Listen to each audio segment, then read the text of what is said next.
Nasa harap na niya ang papel. Isang puting papel sa ibabaw ng isang makintab at malamig na lamesang gawa sa mahogany. Sa isang iglap, tila naglaho ang lahat ng ingay sa loob ng opisina ng abogado. Tanging ang mahinang ugong ng aircon at ang tibok ng sarili niyang puso ang naririnig ni Amelia. 10 taon. Ang 10 taon ng kanyang buhay ay nakasulat sa papel na yon.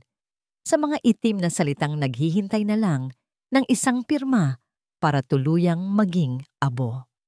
Annulment of marriage. Ramdam niya ang titig ng 2 tao mula sa kabilang panig ng lamesa. Ang isa ay kay Marco, ang lalaking minahal niya nang higit pa sa kanyang sarili. Ang isa naman ay kay Isabela, ang dahilan kung bakit sila napunta sa sitwasyong ito. Amoy na amoy niya ang mamahaling pabango ng babae, isang matamis at nakakasukang amoy na kailanman ay hindi niya malilimutan. Amelia, wala tayong buong araw. Walang pasensyang sabi ni Marco. Ang boses nito, na dati musika sa kanyang pandinig, ngayon ay parang tunog ng bubog na kumikis-kis sa kanyang kaluluwa. Hindi siya sumagot. Dahan-dahan niyang inabot ang pluma na nakapatong sa tabi ng dokumento. Malamig din ito. Tulad ng lahat ng bagay sa silid na yon, biglang may kumislap sa gilid ng kanyang paningin. Sinadya ni Isabela na iangat ang kamay nito at ipatong sa braso ni Marco. Ipinapakita ang isang malaking diamanteng singsing sa kanyang daliri. Hayaan mo na siya, babe. Baka kailangan niya ng oras para tanggapin ang lahat. Ang boses nito ay puno ng pagkasuklam na binalot sa peking awa. Napayuko si Amelia, hindi para itago ang luha. Matagal nang natuyo ang mga iyon. Napayuko siya para itago ang nangiting gustong kumawala sa kanyang mga labi. Hayaan ninyo lang ako kung isipin na kayo ang nanalo ngayon. Naramdaman niya ang panginginig ng kanyang kamay habang hawak ang pluma.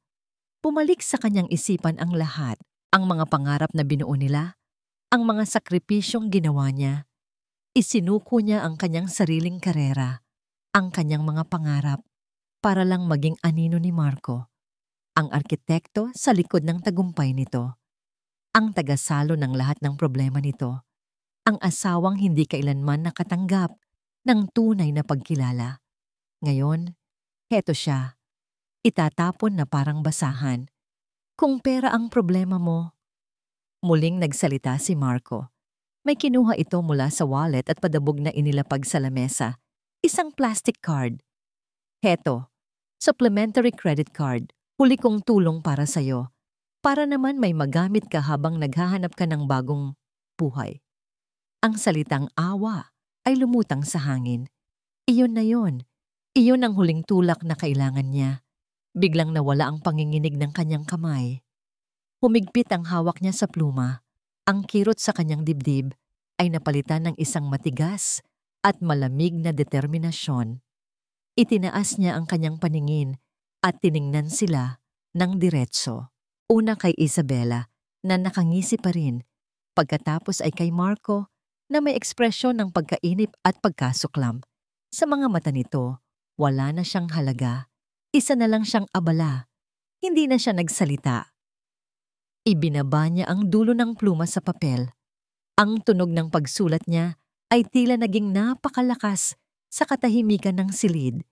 Isang pirma na malinis at matatag.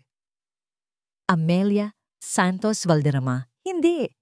Binura niya yon sa isip. Amelia Santos. Tapos na. Dahan-dahan niyang isinara ang pluma at ibinalik sa lalagyan nito. Hindi niya pinansin ang credit card na inalok ni Marco. Tumayo siya, inayos ang kanyang simpleng bestida at walang lingon likod na naglakad papalabas ng silid. Nang marating niya ang labas ng gusali, sinalubong siya ng sikat ng araw. Huminga siya ng malalim, pinupuno ang kanyang baga ng hangin ng kalayaan. Isang hangin na may halong pait, ngunit may pangako ng bagong simula. Kinuha niya ang kanyang lumang cellphone mula sa bag. Hindi na niya kailangang tingnan ang kanyang contacts. Saulo niya ang numerong iyon. Nagring ito ng isang beses bago may sumagot sa kabilang linya. Isang boses na kalmado at puno ng respeto. "Hello?" "Attorney De Leon," mahinang sabi ni Amelia. Ngunit ang bawat salita ay puno ng bigat at kapangyarihan. "Ako ito, si Amelia." Tumahimik siya sandali. Pinakikiramdaman ng pagbabago sa hangin. "Tapos na. Pinirmahan ko na." "Naiintindihan ko, ma'am," sagot ng abogado. Ngumiti si Amelia, isang tunay na ngiti sa unang pagkakataon sa araw na yon. Isang nangiting hindi umabot sa kanyang mga mata dahil ito ay para sa hinaharap. "Oras na po," sabi niya. Gabi. Sa isang mamahaling restaurant kung saan ang mga ilaw ay kasing kinang ng mga alahas ng mga parokyano, masayang nagbubuhos ng wine si Marco sa kopita ni Isabela. "To us," sabi niya. Itinaas ang kanyang baso. "To our new beginning." Walang nang sagabal. "To us, babe." Masayang sagot ni Isabela at nagbanggaan ang kanilang mga kopita. Busog na sila sa masasarap na pagkain at sa pakiramdam ng tagumpay. Si Marco ay hindi pa naging ganito kasaya. Sa wakas, malaya na siya.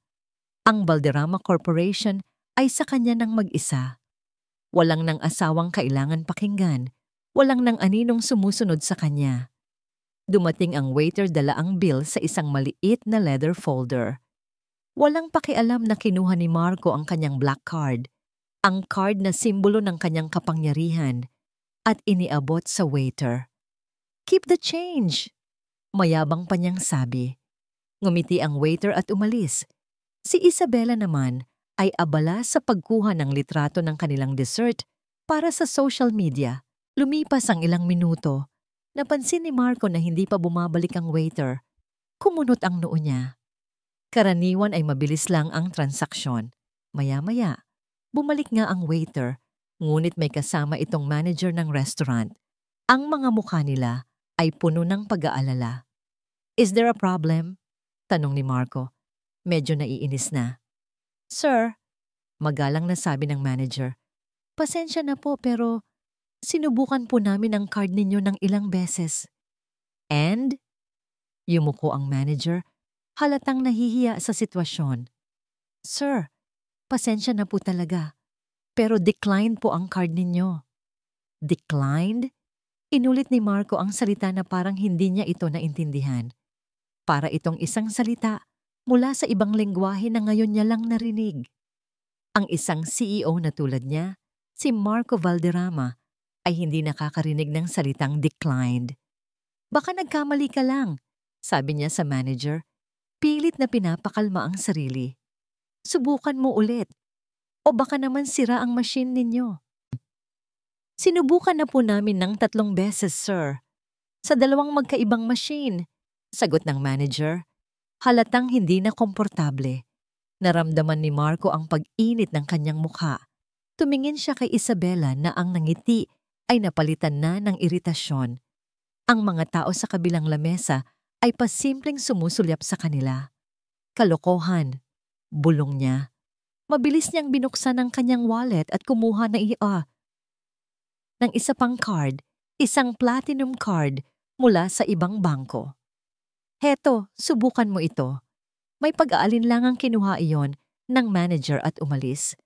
"Marco, ano bang nangyayari?" Pabulong na tanong ni Isabela. Ang boses ay may bahid ng hiya. "Nakakahiya." "System error lang yan, babe. Relax," sagot ni Marco, kahit na may maliit na kaba na nagsisimulang tumubo sa kanyang dibdib. Pilit siyang ngumiti para ipakita kay Isabela na kontrolado niya ang lahat. Pero ang mga sumunod na minuto ay parang isang mabagal na bangungot.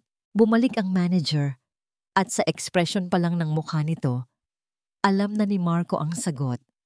"Decline din po, sir." "Ano?" Hindi na napigilan ni Marco ang pagtaas ng kanyang boses. "Imposible! Subukan mo itong debit card ko." Halos iabot niya ng padabog ang huling alas sa kanyang wallet. Muling umalis ang manager. Sa pagkakataong ito, hindi na nakatingin sa kanya si Isabela. Nakatutok ito sa kanyang cellphone, nagkukunwaring May importanteng binabasa, isang malinaw na senyales na gusto na nitong lumayo sa kahihiyan. At gaya ng inaasahan, bumalik ang manager na umiling-iling. Pasensya na po talaga, Sir Marco. Pakiramdam ni Marco ay umakyat lahat ng dugo sa kanyang ulo. CEO ng Valderrama Corporation, hindi makapagbayad ng dinner bill. Ang insulto ay napakatindi. Sa huli, napilitan siyang buksan ang isang lihim na compartment sa kanyang wallet at ilabas ang lahat ng cash na dala niya. Sapat lang ito para sa bill. Walang natira kahit ₱1 para sa tip. Mabilis silang umalis sa restaurant. Walang nagsasalita sa loob ng sasakyan. Ang masayang selebrasyon kanina ay napalitan ng isang mabigat at nakakabinging katahimikan. I need to get cash. Matigas na sabi ni Marco at mabilis na iniliko ang sasakyan sa pinakamalapit na bangko. Bumaba siya at halos takbuhin ang ATM. Ipinasok niya ang kanyang card, tinaype ang kanyang PIN, at pinindot ang withdraw. Insufficient funds. Napamura si Marco ng malakas. Sinubukan niya ulit. Mas maliit na halaga. Insufficient funds. Anong kalokohan to? Sigaw niya sa makina. Pabalik-balik siya sa kotse at nagmaneho papunta sa isa pang ATM ng ibang bangko. Ganoon pa rin ang resulta. Parang may isang hindi nakikitang pader na humaharang sa kanya mula sa sarili niyang pera. Pagbalik niya sa sasakyan, sa pangatlong pagkakataon, puno na ng pagkabigo at galit ang kanyang mukha. So ano na? Tanong ni Isabela. Hindi na itinatago ang pagkainis. Paano na yung pinapabili kong bag at yung trip natin sa Amanpulo next week? Bayad na ba yon? Parang bombang sumabog ang mga tanong na yon kay Marco. Kinuha niya ang kanyang cellphone at mabilis na tinawagan ang personal bank manager niya. Isang taong kaya niyang tawagan kahit hating gabi. Roberto, Marco Valderrama here. Bungad niya nang sagutin ang tawag. What the hell is going on with my accounts? Lahat ng cards ko declined. Hindi ako makapag-withdraw. Ayusin mo to ngayon din. May ilang segundong katahimikan sa kabilang linya bago sumagot si Roberto. Ang boses ay maingat. Good evening, Sir Marco. Pasensya na po sa abala. I was about to call you tomorrow morning. Bukas? Gusto kong malaman ngayon. Sir, I'm sorry to inform you but all your personal and corporate assets under my purview have been placed under a temporary freeze. Natahimik si Marco. Freeze? Anong freeze? Sa utos nino? Sir, pasensya na po pero it's based on a high-level legal order. My hands are tied. I cannot disclose any more details over the phone. Legal order? Anong legal order? Sigaw ni Marco.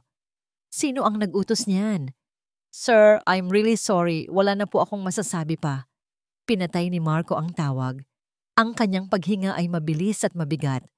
Tumingin siya sa labas ng bintana, ngunit wala siyang makita. Ang kanyang isip ay naghahanap ng kasagutan. Isang business rival? Isang investigasyon ng gobyerno? So wala na tayong pera? Basag ni Isabela sa katahimikan. Ang boses ay malamig at walang emosyon. Iyon na ang huling patak. Sa isang iglap, ang lahat ng pagkalito, kahihiyan, at kawalan ng kapangyarihan ay nagsama-sama at naging purong galit. Ah! Isang malakas na sigaw ang kumawala mula kay Marco.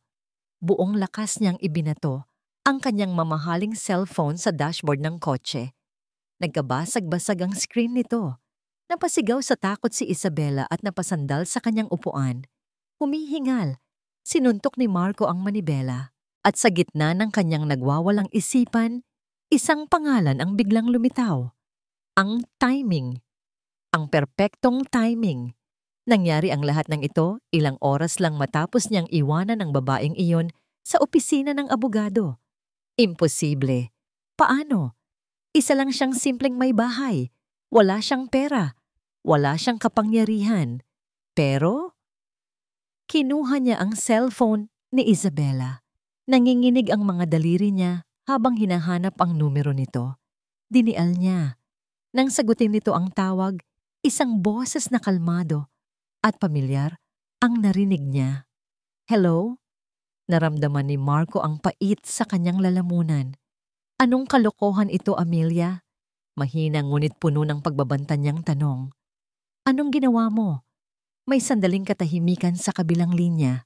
Pagkatapos, nagsalita si Amelia. Ang boses niya ay walang bahid ng kahit anong emosyon. Malamig, matatag, at nakakakilabot. Ginawa ko lang ang nararapat, Marco. Ito pa lang ang simula. Ibinaba ni Amelia ang tawag. Hindi nagbago ang ekspresyon sa kanyang mukha. Walang bakas ng galit, walang bakas ng tagumpay. Tanging isang malalim at hindi matinag na kapayapaan ang makikita sa kanyang mga mata.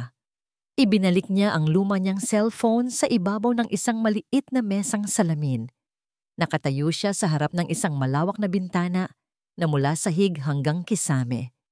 Sa labas, ang mga ilaw ng siyudad ay kumikislap na parang isang kumot ng mga bituin na inilatag sa lupa. Ito ang tanawin mula sa penthouse ng pinakamataas na kondominium sa buong distrito ng negosyo. Isang lugar na hindi kailanman nalaman ni Marco na umiiral. Isang toreng itinayo para sa isang reyna. Dahan-dahan siyang lumapit sa isang estante na puno ng mga libro. Ngunit sa gitna ng mga ito ay may isang silver picture frame. Kinuha niya ito. Larawan ito ng isang matandang lalaki na may mabait, ngunit matalas na mga mata. Si Don Ricardo Valderrama, ang kanyang yumaong biyenan. Habang hinahaplos niya ang malamig na salamin, bumalik sa kanyang alaala ang isang hapon. Halos 3 taon na ang nakalipas. Nasa hardin sila noon ng mansyon. Si Don Ricardo ay nakaupo sa kanyang wheelchair, nakabalot ng kumot ang mga binti. Mahina na ito noon, ngunit ang isipan ay kasing talas pa rin ng dati.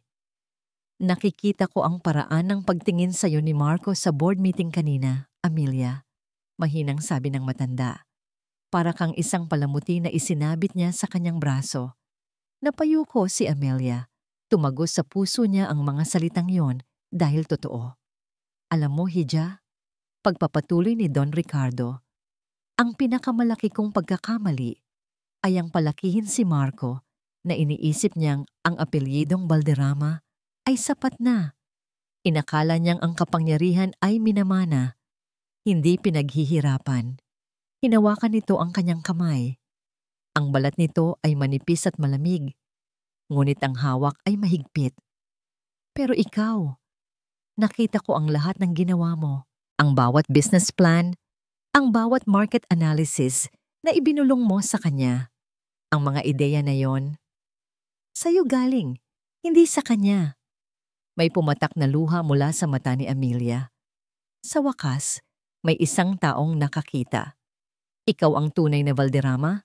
Hija, sabi ng matanda. Ang boses ay puno ng pagsisisi at determinasyon. Hindi ang anak ko. At hindi ko hahayaang mabaliwala ang lahat ng sakripisyo mo.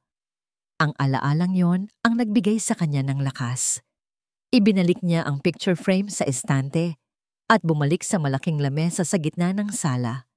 Nakakalat dito ang mga folder. Hindi mga recipe book o magazine. Ito ay mga financial report, mga blueprint ng proyekto, at mga strategic plan ng Valderrama Corporation. 10 taon niyang inipon at pinag-aralan ang mga ito sa lihim. Binuksan niya ang isang folder na may markang Mindanao Expansion Project. Naalala niya ang gabing hindi siya natulog para tapusin ang proposal na ito. Pagkatapos, ipinasa niya ito kay Marco. Kinabukasan, sa isang pagpupulong, iprinesenta ito ni Marco na parang sarili niyang obra maestra. Ni isang pasasalamat ay wala siyang natanggap. Isinara niya ang folder. Hindi na mahalaga iyon. Ang mahalaga ay ang hinaharap. Maya-maya, tumunog ang intercom. Mama Amelia, sabi ng boses ng gwardiya mula sa lobby. May bisita po kayo. Si Attorney Ramon de Leon po. Papasukin mo siya, sagot ni Amelia. Ilang sandali pa, bumukas ang pinto ng elevator na direkta sa kanyang unit. Pumasok ang isang lalaking nasa edad na, may dalang isang itim na briefcase. Si Attorney De Leon, ang taong pinagkakatiwalaan ni Don Ricardo nang higit kanino man. Magandang gabi, Amelia. Bati ng abogado. Yumuko ng bahagya. Magandang gabi, Tito Ramon. Sagot niya, ginagamit ang tawag na nakasanayan niya bilang respeto. Salamat sa pagpunta. Lagi para sa'yo at para kay Ricardo, sabi nito. Inilapag nito ang briefcase sa lamesa. Tumawag ang bangko na ipatupad na ang lahat ng utos. Official ng frozen ang lahat ng assets ni Marco. Tumango si Amelia. Tumawag siya. Galit na galit. Inaasahan na natin yan, kalmadong sabi ni Attorney De Leon. Ang aroganteng tao, kapag tinanggalan mo ng kapangyarihan, ang unang reaksyon ay galit. Hindi pang unawa. Handa na ang lahat para sa susunod niyang hakbang. Habang nag-uusap sila, muling tumunog ang intercom. Sa pagkakataong ito, ang boses ng gardya ay balisa. Mama Amelia, pasensya na po sa abala. Nandito po sa baba si Sir Marco Valderrama. Nagpipilit po siyang umakyat. Sinasabi niyang dito raw po kayo nakatira. Nagkatinginan si Amelia at si Attorney De Leon. Isang maliit na ngiti ang sumilay sa labi ng abogado. Malamig at malinaw ang sagot ni Amelia sa intercom. Wala sa listahan ng mga bisita ko ang pangalan na yan. Hindi siya pwedeng umakyat. Pero ma'am, nagwawala po siya. Gawin mo ang trabaho mo, Mr. Reyes. Tiyakin mong hindi siya makakapasok sa gusaling ito. Malinaw ba? Oo po ma'am, malinaw po. Pinatay ni Amelia ang intercom. Ang katahimikan sa penthouse ay mas lalong naging makahulugan. Sa ibaba, sa lobby, ang dating hari ng kanyang mundo ay nagwawala na parang isang ordinaryong tao. Habang siya, ang reyna, ay payapang nakatingin mula sa kanyang tore. Makalipas ang ilang minuto, isang email notification ang pumasok sa laptop ni Attorney De Leon. Tiningnan niya ito at tumango. Gaya ng inaasahan, sabi niya kay Amelia, ang legal team ni Marco ay nagpadala na ng formal na sulat. Sasampahan kanila ng kasong illegal seizure of assets. Hindi natakot si Amelia. Sa halip, isang ngiti ang dahan-dahang gumuhit sa kanyang mga labi. Isang ngiting malamig, matalino, at puno ng kasiguraduhan. Tumingin siya sa kanyang abogado, ang kanyang matapat na kasabwat. Nasa bitag na siya. Kumpiyansa. Iyon ang salitang naglalarawan kay Marco Valderrama habang naglalakad siya sa pasilyo ng isang prestihiyosong law firm. Nakasuot siya ng isang mamahaling Italian suit. Ang kanyang buhok ay maayos na naka-slick back at ang kanyang mga sapatos ay kumikinang sa ilalim ng mga ilaw. Sa kabila ng pagkapahiya niya sa restaurant at sa lobby ng condominium ni Amelia, ngayon, nasa teritoryo na niya siya. Ang mundo ng negosyo at batas, ang mundo kung saan siya ang hari. Sa tabi niya ay ang kanyang abogado, si Attorney Villanueva, isang agresibong corporate lawyer na kilala sa pagdurog sa kanyang mga kalaban. This will be quick, Marco, sabi ni Villanueva habang papalapit sila sa conference room. Isang simpleng kaso ng unjust enrichment. Ang dating asawa mo ay walang karapatan sa mga assets ng kumpanya. We will crush her. Ipapakita natin sa kanya na hindi niya kayang banggain ang isang Valderrama. Tumango si Marco. Isang mayabang na ngiti ang sumilay sa kanyang mga labi. Gusto kong makita ang mukha niya kapag natalo siya. Gusto kong ipamukha sa kanya ang pagkakamali niya. Pumasok sila sa conference room. Sa loob, nakaupo na ang dalawang tao sa kabilang dulo ng mahabang lamesa. Ang isa ay si Amelia. Nakasuot ng isang simpleng navy blue dress. Kalmado ang kanyang mukha na lalong nagpainit ng ulo ni Marco. Para bang wala itong pakialam sa gulo na idinulot nito. Sa tabi niya ay isang lalaking hindi pamilyar kay Marco. Matanda na ito. Marahil na sa mga huhuling dekada na ng kanyang buhay, nakasuot ng luma, ngunit malinis na barong.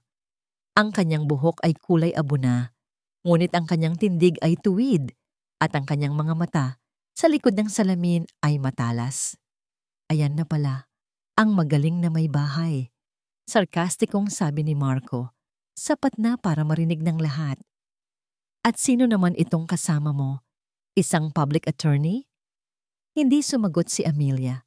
Tumingin lang ito sa kanya na may blankong ekspresyon. Umupo si Marco at si Attorney Villanueva. Inilapag ni Villanueva ang kanyang mamahaling leather briefcase sa lamesa ng may malakas na kalabog. Isang kilos na nagpapakita ng pangingibabaw. "Let's get this over with," sabi ni Villanueva. "Ako si Attorney Michael Villanueva, ang legal counsel ni Mr. Marco Valderrama. At kayo po?" Tanong niya sa matandang abogado. Dahan-dahang itinaas ng matanda ang kanyang ulo. Tiningnan niya si Villanueva. Pagkatapos ay ibinaling ang kanyang tingin kay Marco. Mayroong isang bagay sa titig na yon. Isang halo ng pamilyaridad at pagkadismaya na nagpadala ng kakaibang kaba sa dibdib ni Marco. "Hindi mo na ba ako natatandaan, Marco?" Ang boses na yon ay matanda na. Medyo garalgal, ngunit hindi maipagkakaila. Isang boses na narinig niya sa lahat ng mahahalagang okasyon ng kanyang pamilya noong bata pa siya. Isang boses na huli niyang narinig sa libing ng kanyang ama. Biglang nanuyo ang lalamunan ni Marco. Ang kanyang pagiging arogante ay unti-unting napalitan ng pagkalito. Pagkatapos ay ng pagkabigla. "Titito?" "Ramon?" Nanginginig niyang tanong. Si Attorney Ramon de Leon, ang kanang kamay ng kanyang ama. Ang pinakamatapat na kaibigan at legal advisor ni Don Ricardo Valderrama sa loob ng halos 50 taon. Ang taong itinuring niyang pangalawang ama noong nabubuhay pa ang kanyang tatay. Nawala ang nangisi sa mukha ni Attorney Villanueva. Maging siya ay nakilala ang pangalan. Isang alamat sa legal community, isang taong matagal nang nagretiro. Anong ginagawa ninyo rito?" Naguguluhang tanong ni Marco. "Akala ko, nasa probinsya na kayo?" Tumayo si Attorney De Leon. Ang kanyang mga kilos ay mabagal ngunit puno ng bigat at awtoridad. "Bumalik ako, Marco, dahil meron akong isang huling tungkulin na kailangang gampanan." Tumingin siya kay Marco nang may lungkot sa mga mata. "Narito ako para tuparin ang huling habilin ng iyong ama." Pakiramdam ni Marco ay para siyang binuhusan ng isang baldeng nagyayelong tubig. Biglang bumigat ang hangin sa loob ng silid. Ang multo ng kanyang ama ay tila biglang lumitaw sa pagitan nila. Ang habilin ni Papa? Halos pabulong na, sabi ni Marco. "Pero matagal nang naayos yon.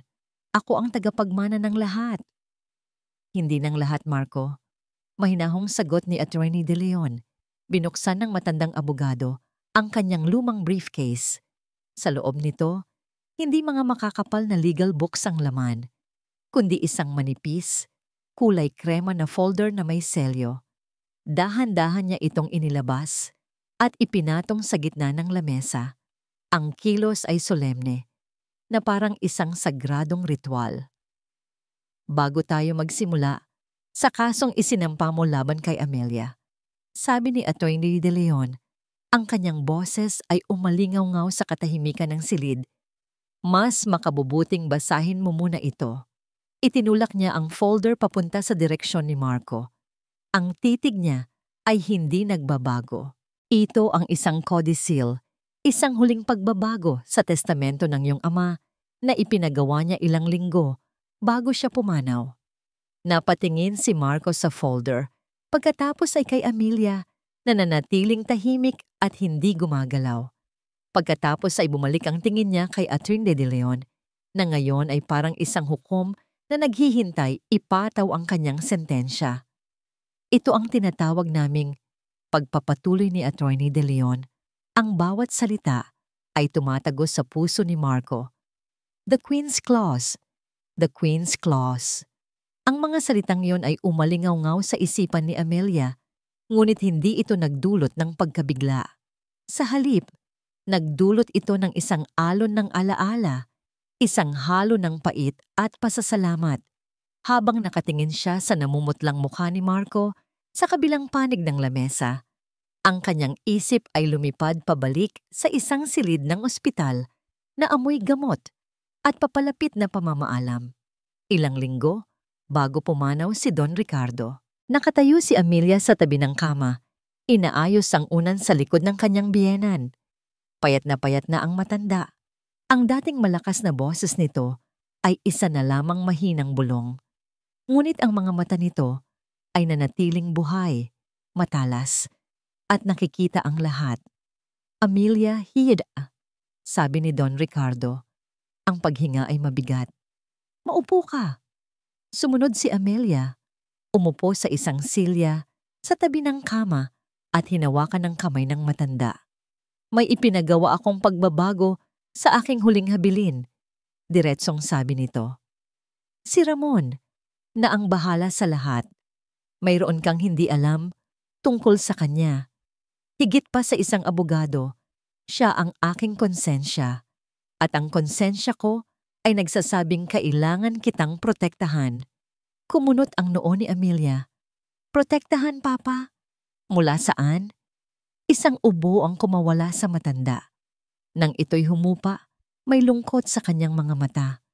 Mula sa anak ko. Natigilan si Amelia. Mahal ko si Marco, pagpapatuloy ni Don Ricardo. Pero hindi ako bulag. Nakikita ko kung paano kanya ituring. Nakikita ko kung paano niya inaangkin ang iyong mga ideya. Nakikita ko kung paano kaunti-unting nawawala sa kanyang anino. Nag-init ang mga mata ni Amelia, ngunit pinigilan niya ang pag-iyak. Naalala mo ba noong iprinisenta ninyo ang plano para sa Valderrama Towers? Tanong ng matanda. Tumango si Amelia. Paano niya malilimutan? 2 linggo siyang puyat para buuin ang konsepto. Mula sa architectural design hanggang sa financial projections, lahat ay galing sa kanya. Si Marco ay abala noon sa paglalaro ng golf kasama ang mga potensyal na investor. Nasa likod ako ng two-way mirror ng conference room noon, sabi ni Don Ricardo. Walang nakakaalam. Narinig ko ang lahat. Narinig ko kung paano mo siya tinuturuan sa telepono bago ang meeting.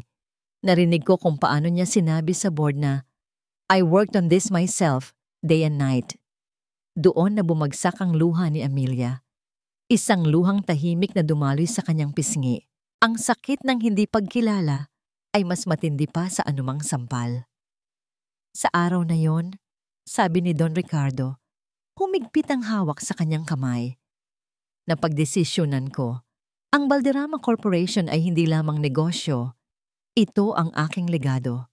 At ang legadong ito ay nararapat lamang sa taong may tunay na talino at puso para dito. At ikaw yon, Hija. Pero Papa, asawa niya ako. Ang sa kanya ay sa akin din. Isang mapait na ngiti ang sumilay sa labi ng matanda. Ang pag-ibig ay kayang maging bulag, Amelia, at ang kapangyarihan ay lason. Paano kung dumating ang araw na mawala na ang pag-ibig? Ano ang mananatili sa'yo? Ang apelyido niya? Ang mga alaalang binaliwala?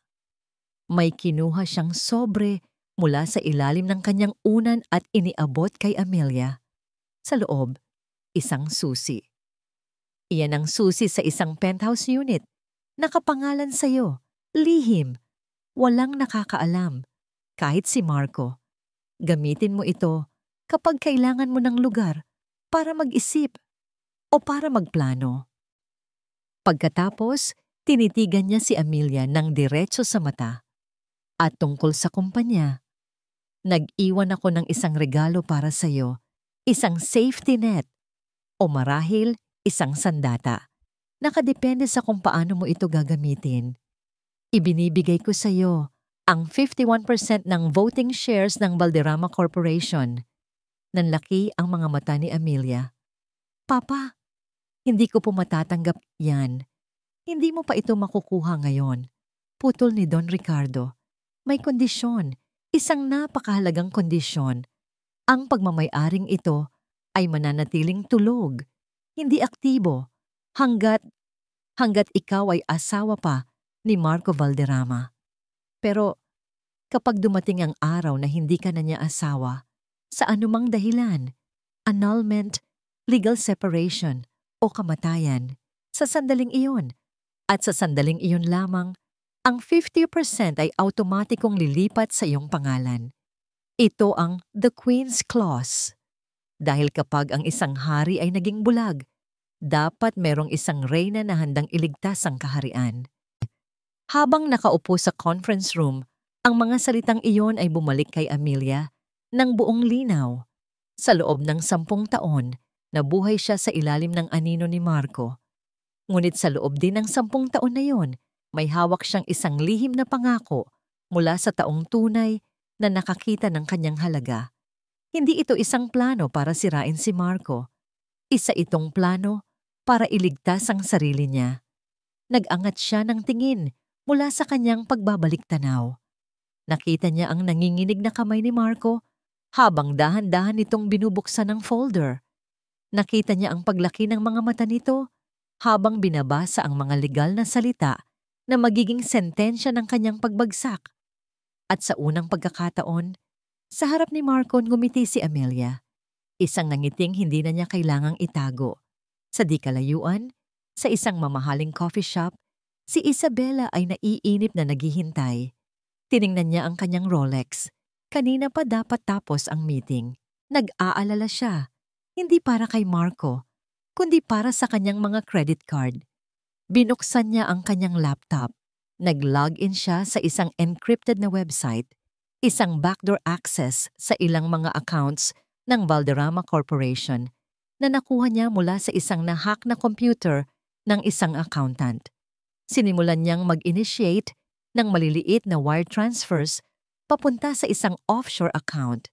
Kung lulubog man ang barko ni Marco, sisiguraduhin niyang mayroon siyang sariling lifeboat na puno ng ginto. Ang tunog lang ng papel ang maririnig sa loob ng conference room. Paulit-ulit na binabasa ni Marco ang dokumento. Ang kanyang mga mata ay mabilis na gumagalaw, pabalik-balik sa bawat salita, na parang sa pag-ulit niya ay magbabago ang nakasulat. Ang legal jargon ay komplikado, ngunit ang mensahe ay malupit at malinaw. In the event of the dissolution of the marital bond, 50% of all voting shares shall be transferred irrevocably to Amelia Santos. Ang bawat parirala ay isang pako na ibinabaon sa kanyang kabaong. Ang pirma sa ilalim ng dokumento ay hindi maipagkakaila. Ang eleganteng pirma ng kanyang ama at sa tabi nito ang pirma ng saksi, si Attorney Ramon de Leon. Hindi, bulong niya, hindi ito totoo. Pekeng dokumento to. Tumingin siya kay Attorney Villanueva para humingi ng tulong, ngunit ang dati agresibong abogado ay nakatulala lang sa kopya ng dokumento. Ang mukha ay kasing putla ng papel na hawak niya. Bilang isang abogado, alam niyang ang isang codicil na sinaksihan at pinanotaryo ng maayos ay kasing bakal ng batas. Peke? Tanong ni Attorney De Leon.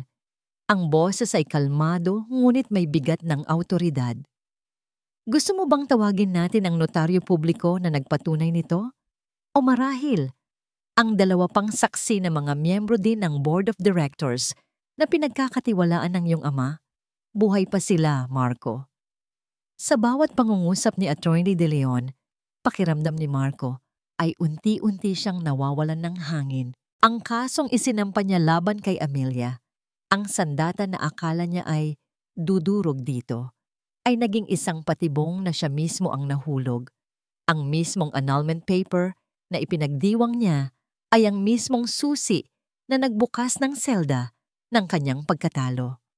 Bakit? Bakit niya ito ginawa? Tanong ni Marco. Ang boses ay basag. Hindi na ito tanong ng isang CEO, kundi tanong ng isang anak na hindi maintindihan ang ginawa ng sariling ama. Tumingin si Amelia sa kanya at sa unang pagkakataon, nagsalita ito. Ang boses niya ay walang galit, walang pagmamalaki, tanging isang malamig na katotohanan. Dahil kilala ka niya, Marco, mas kilala ka niya kaysa sa pagkakakilala mo sa sarili mo. Iyon lang ang sinabi niya. Ngunit ang mga salitang iyon ay tumagos sa kaibuturan ng kaluluwa ni Marco. Ang mga sumunod na pangyayari sa korte ay mabilis at malabo sa kanyang isipan na parang isang masamang panaginip. Ang kaso niya ay ibinasura ng hukom sa loob lamang ng isang session. Ang Queen's Clause ay idineklara na legal at may bisa. Ang lahat ng assets ay mananatiling frozen habang isinasagawa ang opisyal na paglilipat ng kontrol sa may-ari ng mayoryang boto. Si Amelia. Lumabas si Marco sa korte na parang isang zombie. Ang mga tawag mula sa media ay hindi niya pinansin. Ang mga tanong ni Attorney Villanueva ay hindi niya narinig. Iisa lang ang nasa isip niya, si Isabela. Kailangan niya si Isabela, ang kanyang tropeo, ang kanyang kanlungan, ang tanging bagay na natitira sa kanya. Minaneho niya ang kanyang sasakyan nang mabilis. Ang isip ay blanko. Pagdating niya sa parking lot ng kanilang penthouse, ang lugar na dati simbolo ng kanyang tagumpay, mayroon siyang naramdamang kakaibang katahimikan. Pagbukas niya ng pinto, ang katahimikan ay sumalubong sa kanya. "Babe, I'm home!" Sigaw niya. Walang sumagot. Pumasok siya sa sala. Ang lahat ay maayos.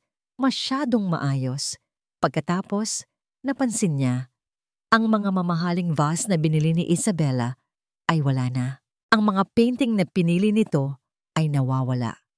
Mabilis siyang naglakad papunta sa kanilang walk-in closet. Ang dibdib niya ay kumakabog ng malakas. Pagbukas niya ng pinto, isang malawak na espasyo ang bumungad sa kanya. Ang lahat ng designer bags, sapatos, at damit ni Isabela ay naglaho. Ang kanyang mga alahas ay wala na sa kaha. Ang tanging natira sa panig ni Isabela ay mga basyo ng sabitan. Sa ibabaw ng kanyang vanity table, may isang maliit na piraso ng papel. Isang page na pinilas mula sa isang notepad. Kinuha niya ito. Ang sulat kamay ni Isabela ay magulo. Halatang minadali. "Sorry. Good luck." 2 salita lang. Walang paliwanag. Walang pamamaalam. Isang malamig na pagtalikod. Napatawa si Marco. Isang tawang walang saya. Isang tawang puno ng kabaliwan. Tumawa siya hanggang sa ang tawa niya ay naging isang hikbi. Isang tunog ng isang taong.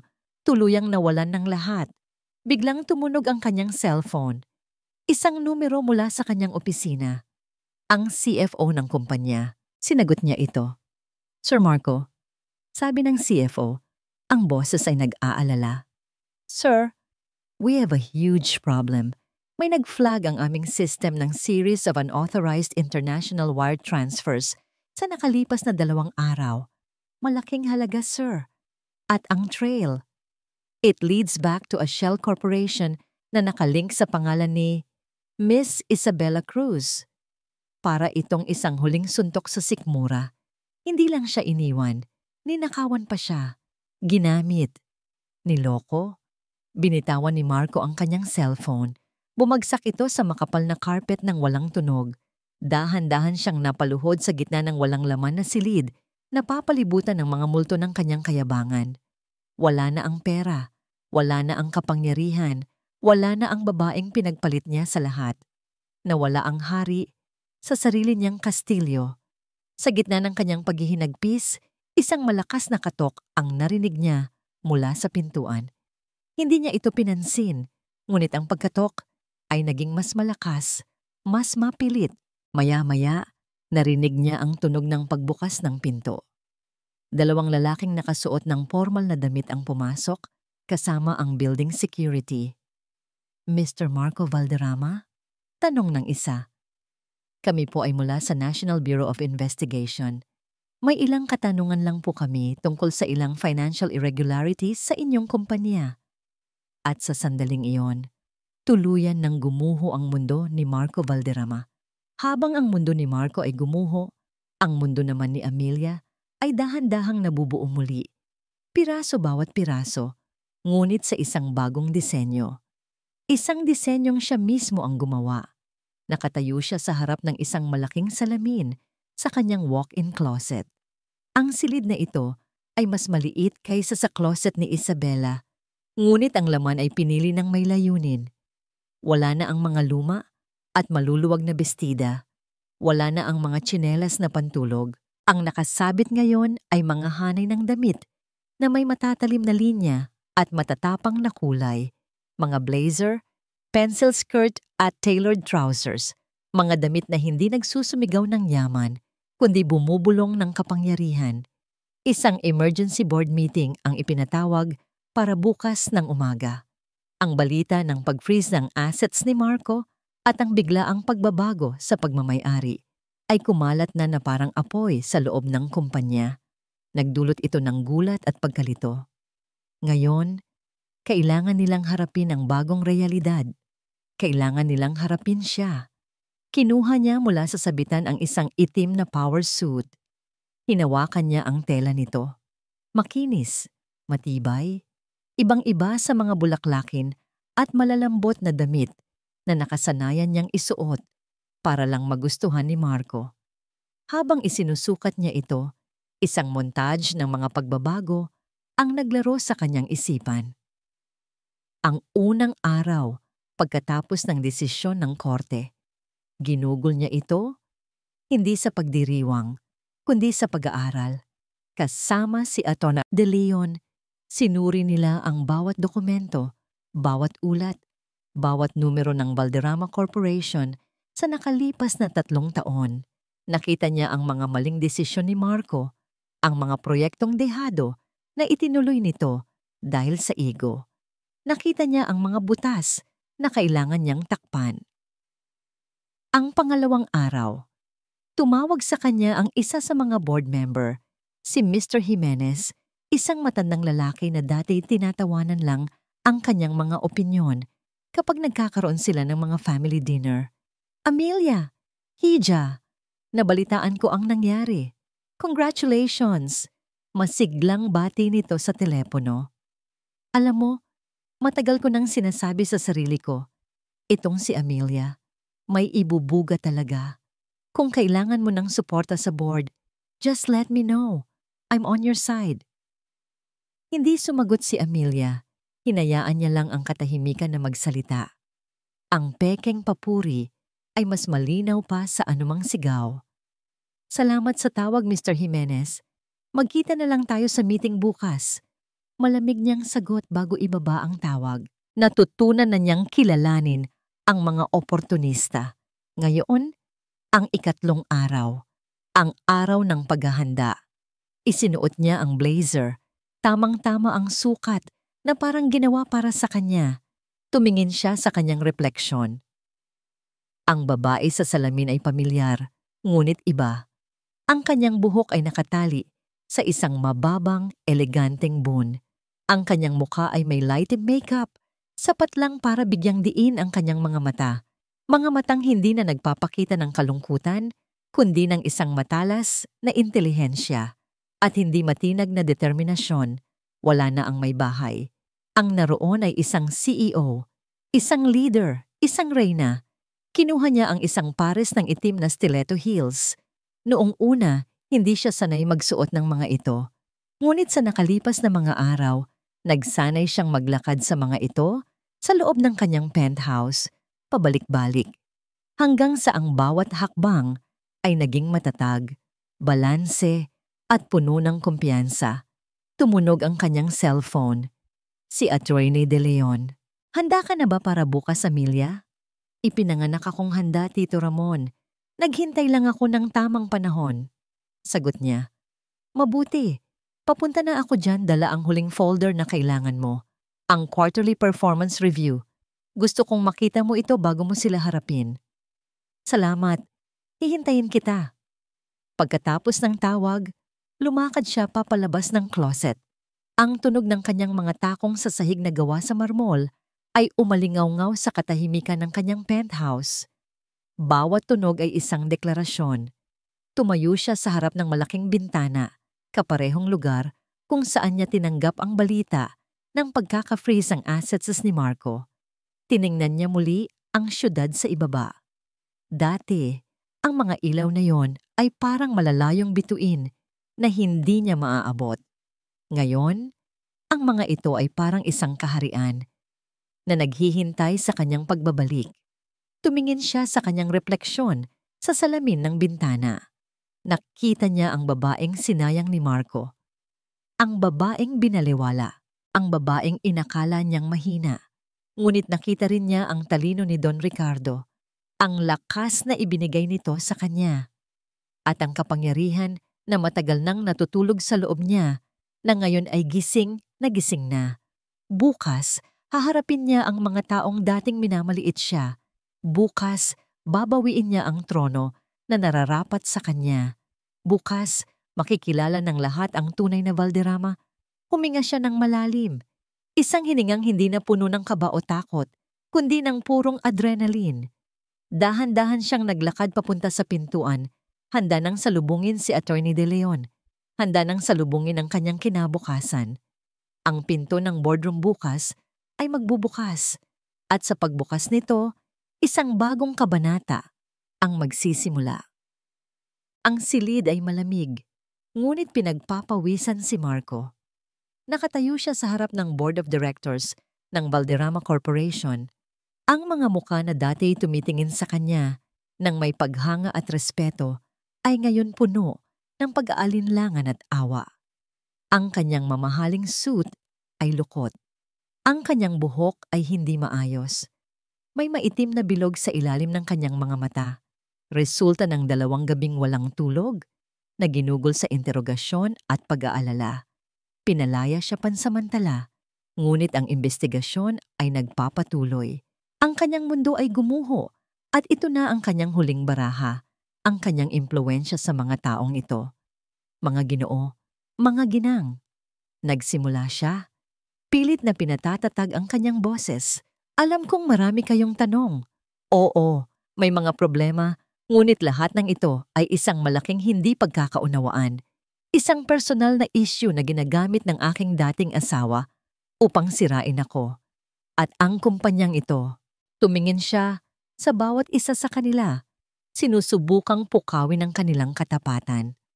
10 taon, 10 taon nating pinagsamahan ito. Alam ninyo ang kakayahan ko. Alam ninyo kung paano ko pinalago ang Valderrama Corporation mula sa pundasyong iniwan ng aking ama. Itinuro niya ang upuan sa dulo ng lamesa, ang upuan ng CEO. At ngayon, gusto niyang kunin ang lahat ng yon? Sino siya? Isa lang siyang may bahay. Ano ang alam niya sa pagpapatakbo ng 1 bilyong pisong kumpanya? Magluluto siya ng adobo sa boardroom? Sisirain niya ang lahat ng ating pinaghirapan. May ilang umubo. Ang iba ay napayuko, hindi makatingin sa kanya. Si Mr. Jimenez na tumawag kay Amelia ay abala sa pagtingin sa kanyang mga kuko. Huwag ninyong hayaan ito. Pagmamakaawa ni Marco. I am still a Valderrama. Ang dugong Valderrama ang nananalaytay sa kumpanyang ito. Huwag ninyong ipagkanulo ang tiwala ng aking ama. Click. Ang tunog ng pagbukas ng pinto ay pumutol sa kanyang talumpati. Sabay-sabay na napalingon ng lahat. At doon, nakatayo sa pintuan, si Amelia. Pova, Amelia, humakbang si Amelia papasok sa silid. Ang tunog ng kanyang mga takong sa sahig ay kalmado at may ritmo, na parang isang marcha ng tagumpay. Sa likod niya ay si Attorney Ramon De Leon, na may dalang isang manipis na briefcase. Ang lahat ng mata ay nasa kanya. Naramdaman niya ang kanilang gulat, ang kanilang pagtataka.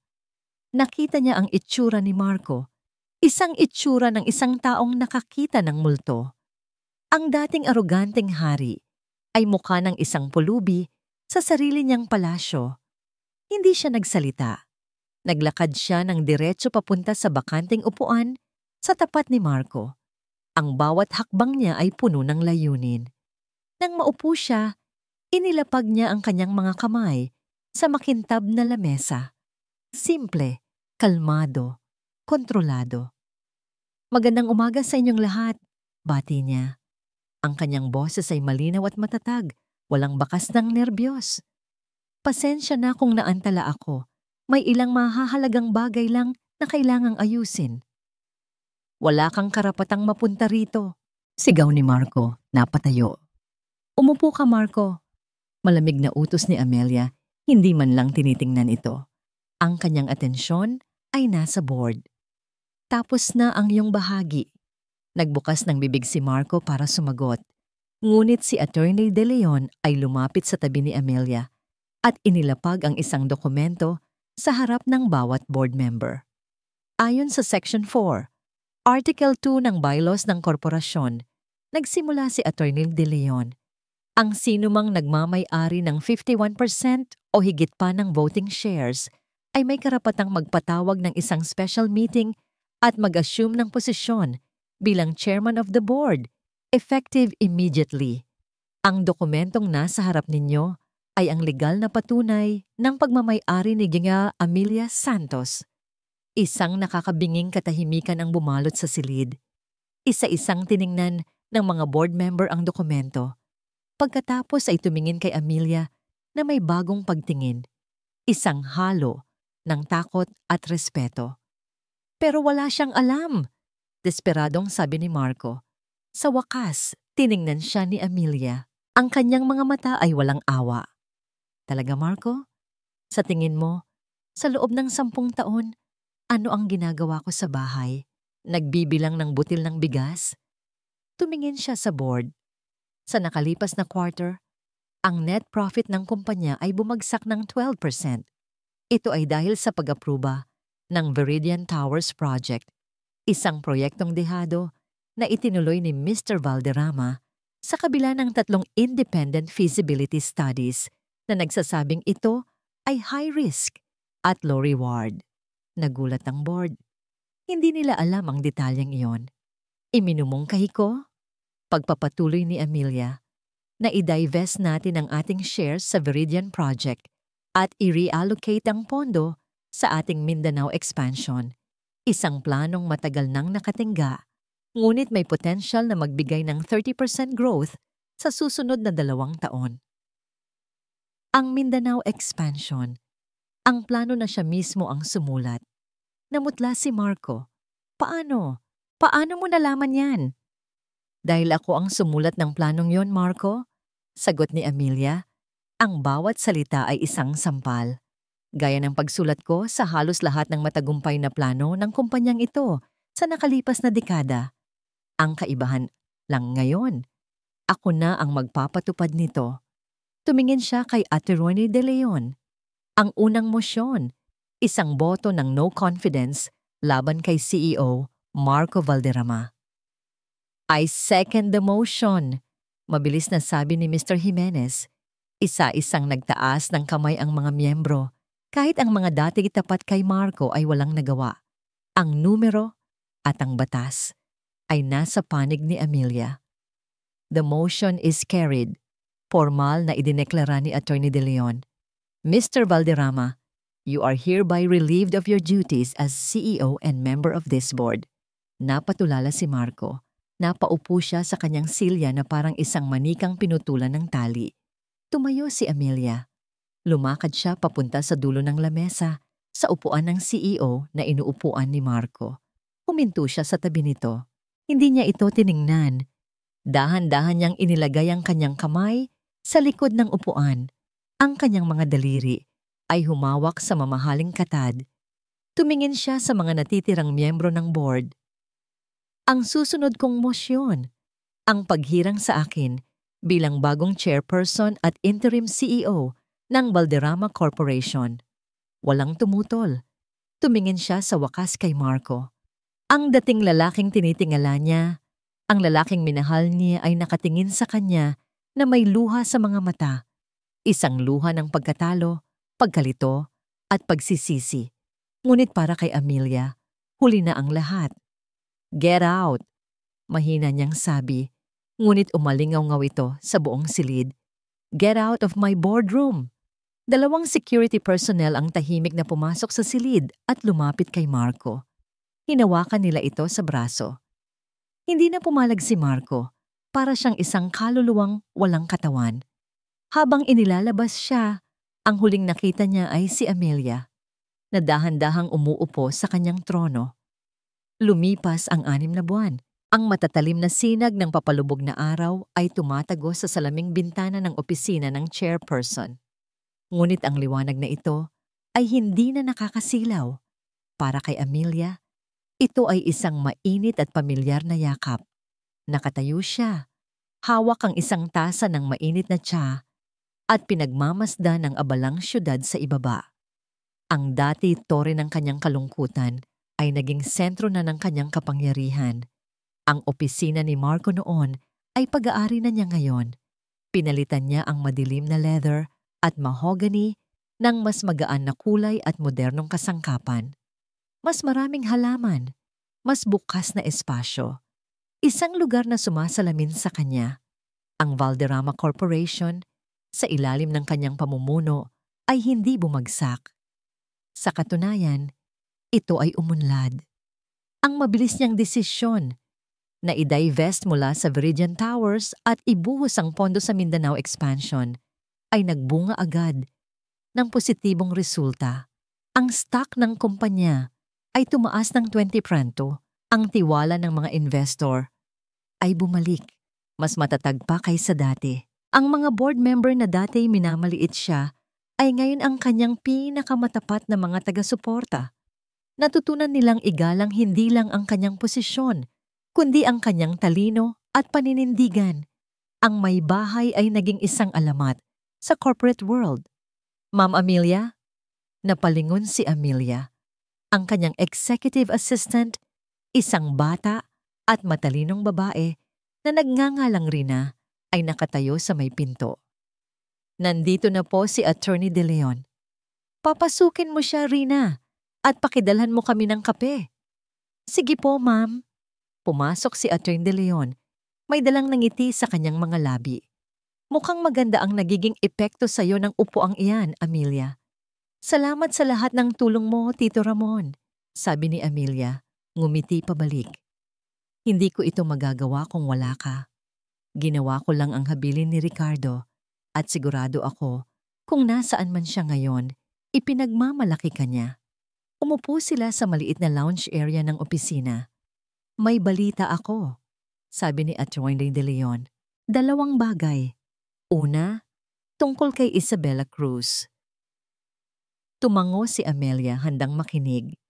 Nahuli siya sa Bali, Indonesia. Sinubukan niyang magbukas ng bagong bank account gamit ang pekeng pasaporte dahil sa international warrant na inilabas natin na extradite siya pabalik dito kahapon.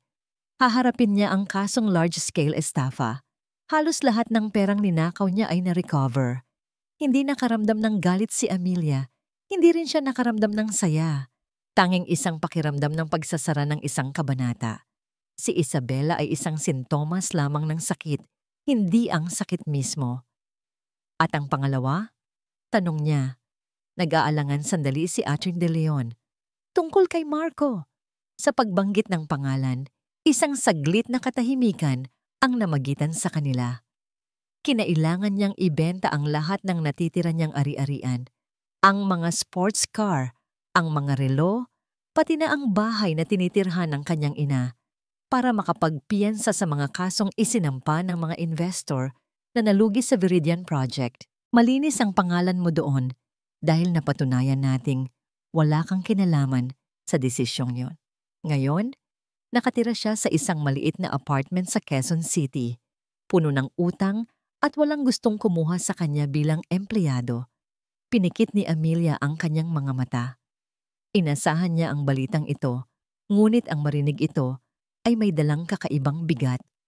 Wala na ang puot. Wala na ang pagnanais na maghiganti. Ang naroon na lang ay isang bakas ng lungkot para sa lalaking minsan niyang minahal at para sa buhay na kanilang sinayang. Naiintindihan ko, mahina niyang sabi. Pagkatapos ng pag-uusap nila, nagpaalam na si Attorney De Leon. Naiwan muli si Amelia sa kanyang opisina. Kinuha niya ang kanyang cellphone at binuksan ang kanyang contacts. Hinanap niya ang pangalan ni Marco. Ang larawan nito ay nandoon pa rin.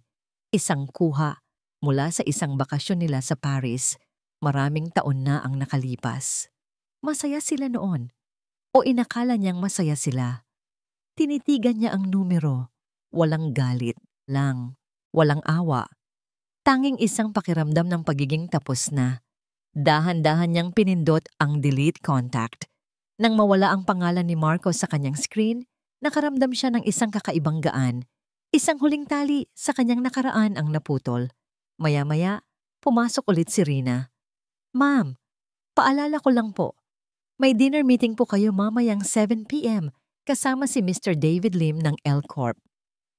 Si David Lim, isang bata at matalinong CEO ng isang tech company na gustong makipag-partner sa Valderrama Corp. Sa ilang mga preliminary meeting nila, hindi na itago ni David ang paghanga nito sa kanya, hindi lang bilang isang business leader, kundi bilang isang babae. "Ah, oo nga pala," sabi ni Amelia.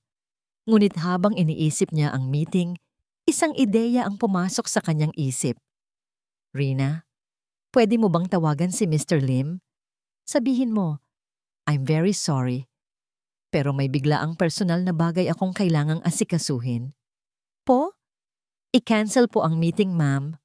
Gulat na tanong ni Rina. "Wag i-cancel. I-reschedule mo na lang. Sabihin mong ako na mismo ang tatawag sa kanya bukas." "Sige po, ma'am. Kayo po ang masusunod." Nang makaalis si Rina, ngumiti si Amelia sa sarili. Ang dating Amelia ay hindi kailanman maglalakas loob na i-cancel ang isang mahalagang meeting. Ngunit ang bagong Amelia ay alam na ang pag-aalaga sa sarili ay kasing halaga ng pag-aalaga sa kumpanya. Kinuha niya ang kanyang bag. Para sa gabing ito, ayaw niya ng business talk. Ayaw niya ng meetings. Ang gusto lang niya ay ang sarili niyang kumpanya. Ang malamig na hangin ng gabi ay humaplos sa mukha ni Amelia habang naglalakad siya sa isang pamilyar na parke. Ito ang parehong parke kung saan sila madalas mamasyal ni Marco noong nagsisimula pa lang ang kanilang relasyon, puno ng mga pangarap at pangako. Ngunit ngayong gabi, hindi niya naramdaman ang anino ng nakaraan. Sa halip, ang naramdaman niya ay ang bigat ng kasalukuyan, isang bigat na kaaya-aya, tulad ng isang kumot na nagbibigay ng init. Umupo siya sa isang bakanting bangko na nakaharap sa isang maliit na lawa. Ang mga ilaw mula sa mga poste ay sumasayaw sa ibabaw ng tubig, lumilikha ng mga kumikinang na diamante sa dilim. Kanina, bago siya umalis ng opisina, personal siyang tinawagan ni David Lim pagkatapos mabalitaan mula kay Rina ang tungkol sa personal emergency. "Amelia, is everything okay?" Tanong nito. Ang boses ay puno ng tunay na pag-aalala. "Kung may maitutulong ako, kahit ano, sabihin mo lang." Ngumiti si Amelia sa kabilang linya. Ang pag-aalala nito ay totoo at pinasalamatan niya iyon. "Okay lang ang lahat, David. Salamat sa pag-aalala mo. It's not an emergency really. It's just a much-needed appointment with myself." Natahimik sandali si David at pagkatapos ay tumawa ng mahina. "Naiintindihan ko. Ang pinakamahalagang meeting sa lahat. Sige, I'll wait for your call tomorrow. Enjoy your evening, Amelia."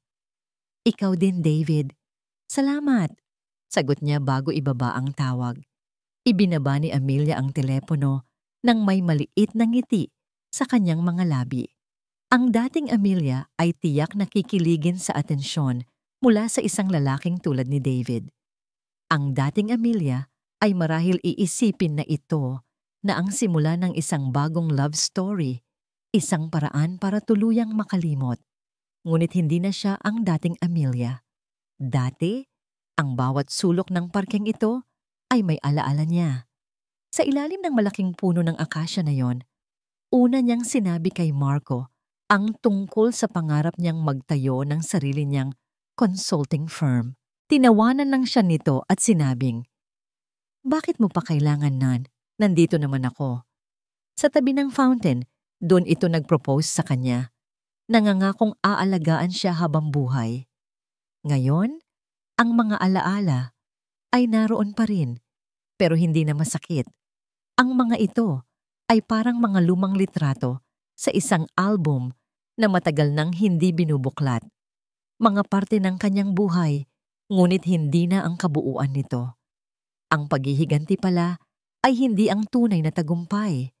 Ang pagbagsak ni Marco, ang pagkakakulong ni Isabela, ang mga yon ay resulta lamang, hindi ang premyo. Ang tunay na tagumpay ay ito, ang kakayahang umupo sa gitna ng mga multo ng nakaraan at maramdaman lamang ay kapayapaan, ang mahanap muli ang sarili niyang nawala. Tumayo siya mula sa bangko at naglakad papalayo, papalabas ng parke. Hindi na siya lumingon. Sumakay siya sa kanyang sasakyan at nagmaneho pabalik, hindi sa kanyang penthouse kundi sa Valderrama Tower. Gabi na. Ngunit ang gusali ay maliwanag pa rin. Isang dambuhalang tore ng bakal at salamin na nagniningning sa gitna ng dilim, ang kanyang tore.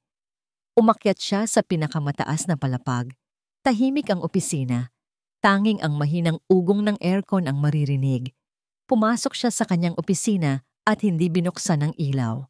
Sa halip, lumapit siya sa malawak na bintana. Ang buong syudad ay nasa ilalim ng kanyang mga paa. Ang mga ilaw na dati tinitingnan niya mula sa malayo na may halong pangarap at lungkot ay ngayon nasa kanyang harapan, isang kahariang naghihintay. Ngunit napagtanto niya, habang nakatayo roon sa kadiliman, na ang kanyang kaharian ay hindi ang Valderrama Corporation. Hindi ito ang mga gusali, ang pera, o ang kapangyarihan. Ang tunay niyang kaharian ay ang kalayaang natagpuan niya sa loob ng kanyang sarili. Ang kakayahang tumayo sa sarili niyang mga paa. Ang karapatang piliin ang sarili niyang kaligayahan. Hindi niya kailangan ng hari para maging reyna. Hindi niya kailangan ng isang David Lim para iparamdam sa kanya na siya ay espesyal. Hindi na niya kailangan ang pagsisisi ng isang Marco Valderrama para maramdaman na siya ay nagwagi. Ang tanging kailangan niya ay ang kanyang sarili. Buo, malaya, at panatag. Isang huling gabang ngiti ang gumuhit sa kanyang mga labi. Isang ngiting hindi para sa kahit sino. Isang ngiting para lamang sa babaeng nakikita niya sa refleksyon sa salamin. Isang babaeng matapang, matalino, at sa wakas, maligaya. Dahil sa huli, natutunan ni Amelia Santos na siya mismo ang kanyang sariling reyna. At ang kanyang paghahari ay ngayon pa lang nagsisimula. At dito nagtatapos ang kwento ng pagbangon ni Amelia. Maraming salamat, mahal kong tagapakinig, sa iyong paglalakbay kasama ko sa bawat kabanata. Bawat salita na aking isinulat ay may kasamang pag-asa na ang kwentong ito ay hindi lamang isang simpleng libangan, kundi isang salamin na maaring sumalamin sa ating mga sariling karanasan. Habang binubuo ko ang pagkatao ni Amelia, mula sa kanyang tahimik na pagtitiis hanggang sa kanyang maningning na tagumpay, naramdaman ko ang bawat sakit, bawat pag-asa, at bawat patak ng kanyang luha. Ang kanyang kwento ay isang paalala sa ating lahat, lalo na sa mga kababaihan na minsay nakakalimutan ang sariling halaga, na ang tunay na lakas ay hindi nasusukat sa kung gaano karami ang kaya nating isakripisyo, kundi sa tapang na piliin ang ating sarili kapag hindi na tayo pinahahalagahan. Naway ang paglalakbay ni Amelia ay mag-iwan sa inyo ng inspirasyon, isang paalala na sa kabila ng sakit ng kataksilan at pait ng nakaraan, palaging merong pagkakataon para sa isang bagong simula. Isang simula na hindi nakadepende sa pag-ibig o pagkilala mula sa iba, kundi sa pagmamahal na matatagpuan natin sa ating mga sarili. Ang inyong pakikinig at pagsuporta ang nagsisilbing buhay sa bawat kwentong aking nililikha. Hangad ko na marinig ang inyong mga saloobin. Ano ang pinakapumatak na aral sa inyo mula sa kwento ni Amelia? Mangyaring iwanan ang inyong komento sa ibaba. Hanggang sa ating susunod na pagkikita sa panibagong kwento ng pag-ibig, pag-asa at buhay.